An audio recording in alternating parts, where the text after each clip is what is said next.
Now let's assemble the Pegas Novotap and connect the lines.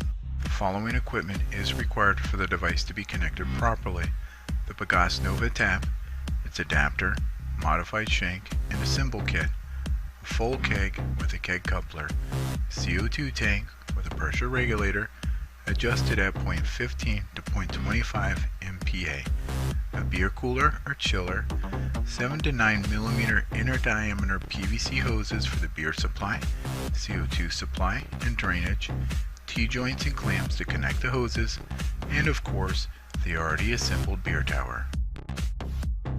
Now let's take the beer tap handle and screw it onto the proper bolt of the Pegas Novotap.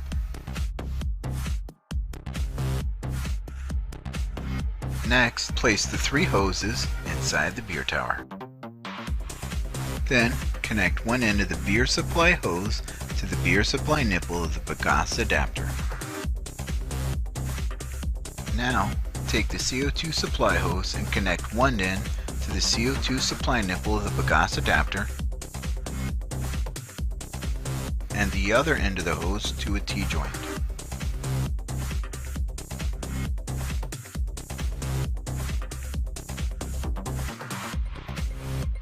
Finally, take the drainage hose and connect one end to the drainage nipple of the Pegas adapter and place the other end of the hose into an empty container.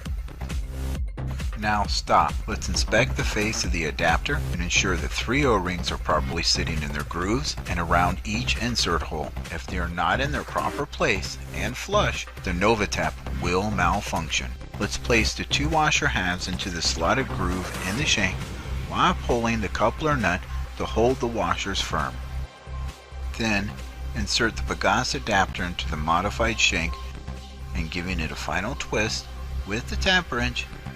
Now screw the regular nut onto the shank followed by the flat surface washer and place the modified shank inside the beer tower and through the proper hole. Now outside of the beer tower, screw the shank locking nut onto the modified shank and hand tighten. Then, while ensuring the notch on the shank is facing straight down, tighten the shank locking nut with the tap wrench provided for you. If the notch on the shank is not facing straight down, then the Pegas Novotap will also not face straight down as it was designed to do. Now stop, and let's check the back of the tap to ensure the O-rings are properly inserted into their grooves and flush, the same as the adapter, or the device will malfunction. Then insert 2 more washer halves onto the slotted grooves at the other end of the shank. Then connect the modified shank to the back of the Pegas Novotap before hand screwing the coupler nut onto the Pegas Novotap.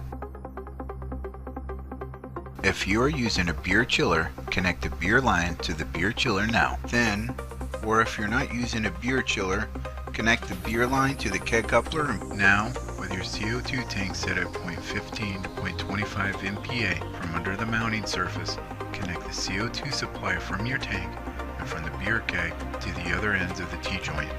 The Pegas Novotap is now connected and ready for use. Note, you should also use a drip tray to catch any unwanted drips while filling a beer. Now I'm going to teach you how to use the Pegas Novotap. To start, the flow switch handle should be set in the middle vertical position with the bottle fixing mechanism handle turned to the right. Also, make sure the pressure release valve handle is firmly turned clockwise until it is tight. Now, with the bottle in the vertical position, insert the bottle into the bottle fixing mechanism.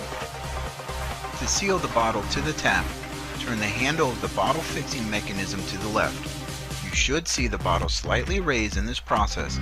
Also, once the handle is fully turned to the left, the bottle will not twist by hand if it is properly sealed to the O-ring. Stop before doing anything. Once again, ensure the pressure release valve handle is firmly turned clockwise until it is tight. Now let's turn on the CO2 supply. To do so, simply push the flow switch handle towards the back of the device until the CO2 supply begins. Now hold the handle in this position while listening for the gas to flow through the line. When the noise stops, there is enough gas in the bottle. Also, the bottle will become firm if squeezed by hand. Once the bottle is filled, you can can return the flow switch handle to its original vertical position. For the beer, pull the flow switch handle towards you until you hear a snap. This would mean the flow switch is locked into the beer dispensing position. However, the beer will not pour. To release the beer, slowly turn the pressure release valve handle counterclockwise until the beer starts to pour. And now you can watch the bottle fill with beer. Also notice, the more you open the pressure release valve handle, the faster the beer will pour.